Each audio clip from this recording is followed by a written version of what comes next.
কুসুম ৩১ নম্বর এপিসোডে আমরা দেখতে পাই গাঙ্গুলির বাড়িতে বিদেশি মেহমান আসে বিজনেস ডিলের ব্যাপারে আলোচনা করতে। বিদেশি মেহমানদের জন্য রান্নার দায়িত্ব দেয় কুসুমকে। কুসুম মেহমানদের জন্য রান্না করতে গিয়ে রান্নাগুলোর নামও চিনতে পারে না।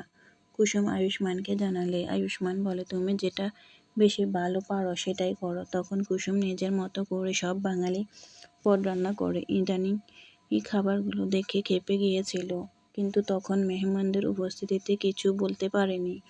বিদেশি মেহমানরা রান্না কিভাবে খাবে বুঝতে পারেনি আর চামচ খুঁজছিল। তখন কুসুম বলে, আরে চামচ দিয়ে খেলে তো রান্নার স্বাদই পাবে না।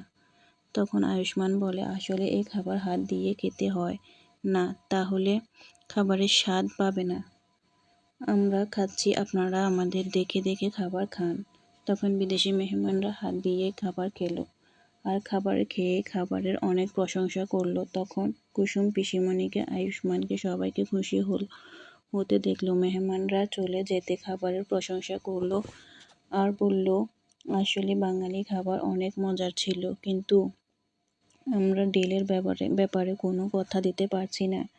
আসলে দেশের প্রোডাক্টস বিদেশে সবাই গ্রহণ করবে কিনা তা আমাদের ভাবতে হবে।